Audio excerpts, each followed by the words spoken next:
पहाड़ी पारी गोपाल हिंदू बाबा ने 33 कोट बच्चे मतलब 33 कोट देवताओं को सुनाया।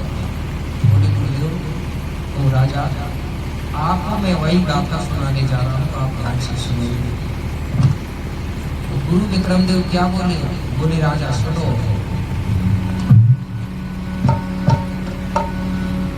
सबसे पहले यहाँ पर कुछ नहीं था,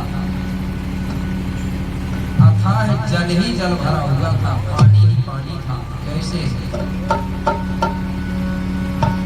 अरे चारों तरफ जल ही जल था राजा, अरे जिसका नहीं था पार। चारों तरफ जल ही जल था, अरे जिसका नहीं था पार। अरे बीच में टीला एक था, अरे जहाँ जीव थे चार। बीच में टीला एक था, अरे जहाँ जीव थे चार।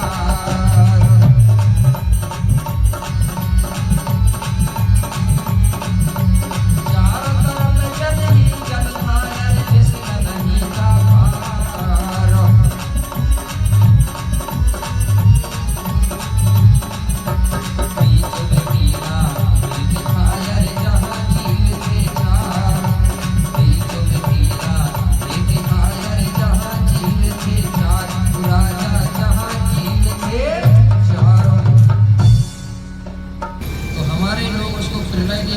क्या बोलते थे पुरानी में मालूम है?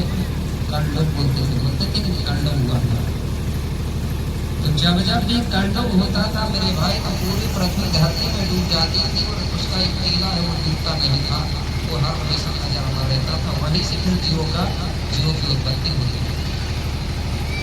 तो गुरु विक्रमदेव कहने लगे जब हम वो टीला, जो टीला था वो बीचों बीच था, उस टीला से जब हम देखते थे चारों तरफ, तो जहाँ तक हमारी नजर जाती थी वहां तक अथाह जल ही जल, पानी ही पानी दिखता था।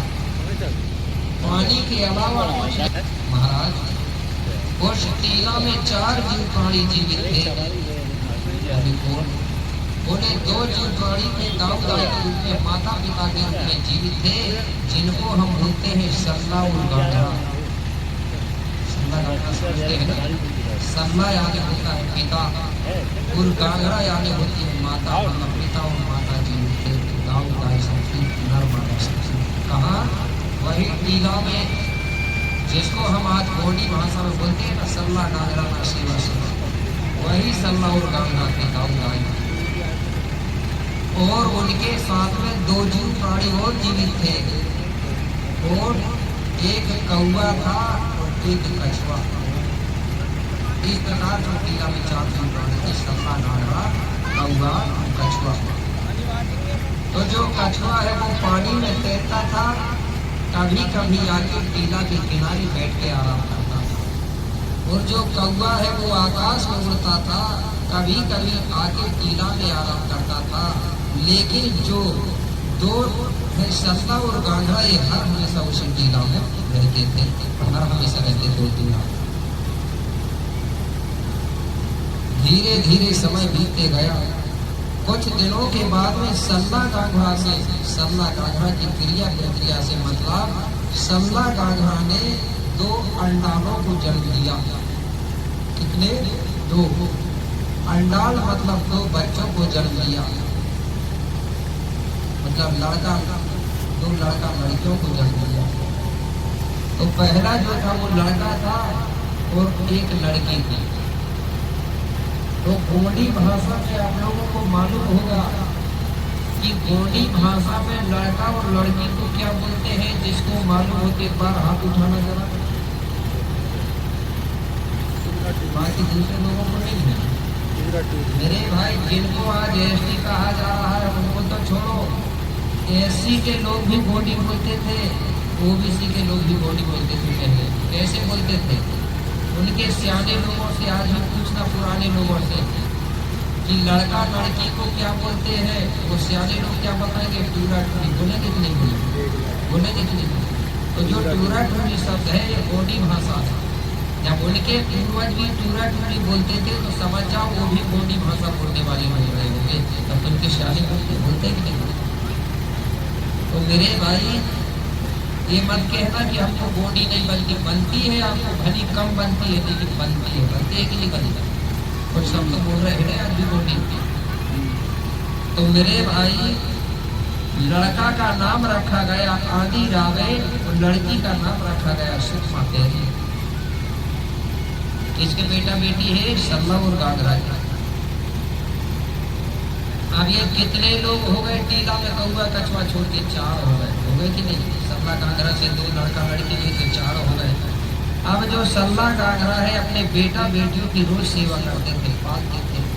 अब धीरे धीरे आदि रावण सुषमा पेरी धीरे धीरे बड़े हुए। एक दिन आदि रावण सुषमा पेरी से मतलब सल्ला गागरा कहने लगे, बेटा पहले हम दोनों लोग रहते थे तो ये टीला में हमारा अच्छा गुजर चल जाता था। ये टीला हमारे लिए पर्याप्त था, कोई दिक्कत नहीं होती थी, आराम से दोनों लोग ये टीला में रहते। लेकिन बेटा अब हम 2 से 4 हो गए, कुछ दिनों में हम 4 से 8 होंगे, कुछ दिनों में 8 के दुगने 16 होंगे, 16 के दुगने 32, 64 ऐसे होंगे। तो हो रही टीला हमारे लिए छोटा पड़ेगा कि नहीं पड़ेगा? जब हम 2 लोग थे तो ठीक है, लेकिन जब संख्या बढ़ जाएगी तो टीला हमारे लिए छोटा पड़ेगा ना। इसलिए बेटा अभी समय है, मौका तुम जाओ और ये जो पानी भरा हुआ है पानी में जाके पता करो, भ्रमण करो, हो सकता है इसी प्रकार की और टीला होगी। बोले तुम जाओ दोनों और पता करके आओ, अगर कहीं तुमको टीला मिलता है तुम आके बताना, हम अपना डेरा वो टीला में डाल देंगे। ठीक है, हम जाने के लिए तैयार हैं। लेकिन पिताजी यहाँ तो पानी ही पानी भरा है, हम पानी में चलेंगे कैसे? अगर पानी में हम चलेंगे तो डूब जाएंगे। सल्ला गागरा कहने लगा, बेटा चिंता मत करो, जब जब कोई समस्या आई है, जब कोई काम नहीं बनता है तो हमारी जो पेड़ शक्ति होती है, जीवा पेड़ होता है, जो देवता होता है वो हमको साथ देता है। तो जीवा पेड़ आप लोग सभी जानते होंगे कि नहीं जानते? जीवा पेड़ का मतलब होता है हर गोत्रधारियों का एक एक जीव देवता के रूप में पूजनीय होगा। जैसे जो कुमरे लिखते हैं या कुमरना लिखते हैं, देखे हैं ना उनको? कोई होगी तो हाथ उठा दो, कुमरे या कुमर। उनको कहना कि भाई बकरी को छूना करके, वो कहेंगे हम बकरी को नहीं छूते। तो वो उनका देवता है, उसको वो देवता के रूप में मानते हैं, इसलिए उसको मारते नहीं, खाते नहीं। ठीक है, इस प्रकार से हमारी समाज में हर गोत्रधारियों का अलग अलग जीवन में होता है। कुमरे लोगों का अलग हो गया, मरकाम लोगों का अलग हो गया, धुरवी लोगों का अलग हो गया। कुछ मरकाम लोगों को देखे होंगे आपने, वो जो सांड